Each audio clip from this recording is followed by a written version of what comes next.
Hello there. So, you want to make an epic adventure video. That's awesome. Well, I'm going to give you some tips to help you tell your story. I personally have been making adventure videos for about 15 years, creating content for the Travel Channel, Men's Journal, and a lot of other outlets. But right now, my true passion is making videos for this channel right here. Hey, how's it going? My name is Ryan Van Duzer. Are you ready for an adventure? My approach to filming is very run and gun. I don't storyboard beforehand. I just go on the adventure and whatever happens, happens. You see this amazing sunset? You see this amazing life? It's a good day. It's a very good day. In my videos, it might look like I have an entire production team with me, but it's usually just me out there. And in this video, I'm gonna cover gear, filming techniques, and other tidbits that'll help you create your own awesome adventure videos. First of all, the entire point of going on an adventure is to get outside, to enjoy Mother Nature, to challenge yourself both physically and mentally, to sleep under the stars, to disconnect from technology, right? I say all of this because the adventure always comes first. Go! The second goal, at least for me, is to document it. Now don't get me wrong, I love sharing my adventures with the world, and my entire mission is to inspire you to get off your couches and challenge yourselves. Good morning everybody, good work, good work! But documentation should never get in the way of enjoying the moment. It can be a tricky balance sometimes, and sometimes you can do both at the same time, film and enjoy. But sometimes it's best just to put the cameras down and enjoy Mother Nature at her finest. It's time to turn off the camera and just sit here and just be here. Goodbye, everybody. You don't need the best cameras, and you definitely don't need to spend a ton of money on camera gear. Now, it's easy to get wrapped up in all of the latest and greatest, but the truth is, unless you have an unlimited budget, you'll never be able to keep pace with all the new stuff that is constantly coming out. Just check it out. Going to these websites just makes my head hurt. There's too much stuff in the world. For my kit, I emphasize small. I love all of my gear to fit in a carry-on size bag, and the reason is it's no fun to go on an adventure and be lugging really heavy equipment. Small camera, small. Small drone, small tripod, smaller tripod, small microphone, and this camera is also pretty small. Check it out. I have done multiple adventures with just these cameras, and as you can see, it pretty much fits in the palm of my hand. I'll put a link in the description of everything I use for all of you tech nerds out there. Deal? The best part about small cameras like this is that they fit in your pocket, which makes them very easy to get out if you want to capture that spontaneous moment. Go away! Get him! And let's face it, when you're on an adventure, you don't know what is going to happen. So it's great to have a camera right at your side that you can pull out and hit record at any moment to capture the shot. Whoa, look at this guy. You're cool looking, bud. Please tell your buddies not to bite us tonight when we're sleeping. Covering all the angles.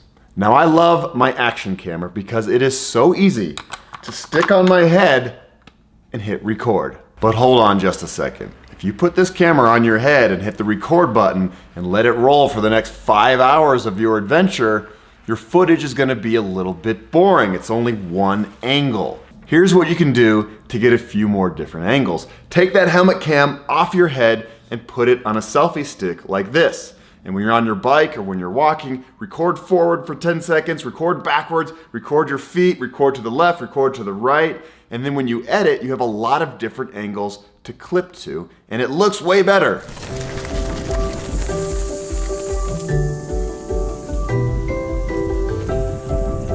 To further mix up your shooting, I like using these point and shoots. This is the Sony RX100, and what's great about these types of cameras is you can zoom in. Zoom. The great thing about a little bit of a zoom is you can get a little bit closer to the subject that an action cam just can't do. You can also do a little bit of rack focusing to get those stylish shots. And what I really love about these kinds of cameras is sticking them on tripods. And what I'll do is I'll stick it on a tripod, I'll hit record, and I'll run back or bike back and then run in front of the camera and do that over and over and over. And it makes it look like I have a camera buddy with me on the adventure, when in reality, I just have a little tripod. I would never forget you. No way. Come on, let's go. The audio on these point and shoots is usually a bit better than an action cam. So you can use this for an interview or you're just self-style vloggy talk. You know what time it is? Burrito time. Frijoles. Drones have been out for a little while now and I freaking love them. They've gotten smaller and smaller and smaller. When I first got the Mavic Pro, I was scared to fly it because I thought immediately I was gonna smash it into a tree or to a light pole. But the good thing is they're pretty easy to learn how to fly. And man, these things just open up your ability to show those really huge landscapes. And just like any other camera with a drone, you're gonna wanna get different angles so that when you edit, it looks a little bit more dynamic. So you get a shot from behind, from the front, from straight down pointing at the earth and off to the side, and it just looks way cooler in your edit. Here's a little fun fact that I don't tell my mom. I control the drone while biking. I know there are a lot of follow features on drones now, but I like to have more control of my shots. I only recommend doing this on roads where there's not many cars. As you can see, I'm not paying attention to anything but the drone. Watch out, there's a power line here. Don't worry, Mom. I promise I'm careful. If you don't film it, it never happened. There are going to be moments on your adventure where the last thing you want to do is pull out your camera because you're so tired, but those are the good moments. That is the good stuff that draws your viewers in. Let's go. Jesus, come on, man. Fuck. This is seriously the most brutal bike route I have ever done or heard of in my life. Tell us how much it hurts. Tell us how much you want your mommy. If you only film the happy moments, you're pretty much making a truck commercial. What I mean here is try to give your viewers a true account of what's happening. It draws them in. Think about your favorite Hollywood movies. We always root for the character who's going through the pain cave. Down, stay down. Rocky! Rocky!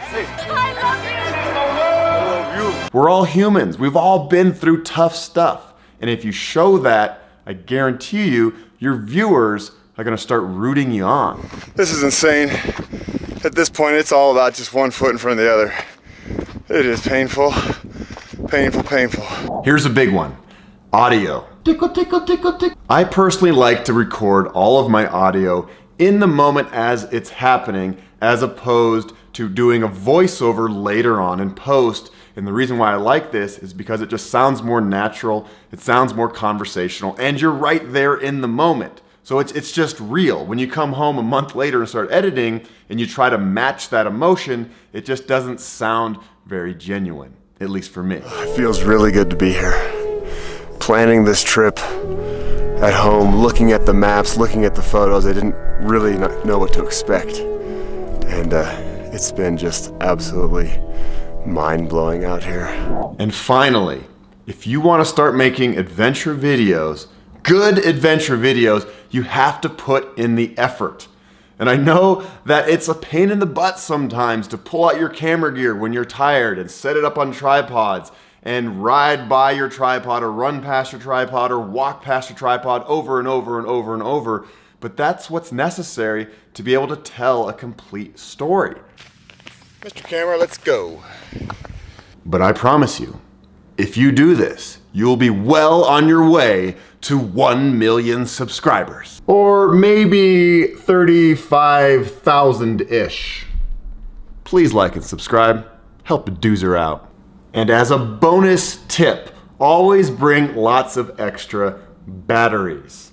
I know there's some solar panels out there now, but I find it just easier to bring lots of extra charged batteries.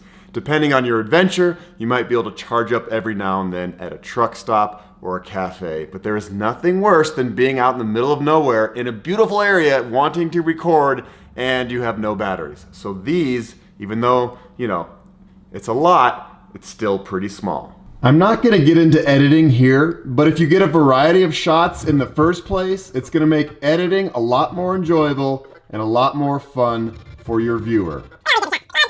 I really hope that these tips help you in some way.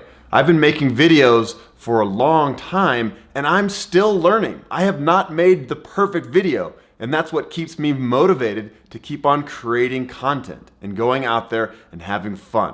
And fun, my friends, is the #1 goal. Even if you're out on an adventure in a rainstorm and you're kind of miserable, it is always better than sitting on your couch eating cheesy poofs. I love cheesy poofs. You love cheesy poofs. It is a beautiful summer morning, and today we were heading up to Royal Arch. Oh yeah. Also, you don't need to go somewhere exotic to make stunning adventure videos. I started my career going on backyard adventures for public access TV. The point is just to get outside, maybe alone, maybe with friends, and enjoy Mother Nature. Near.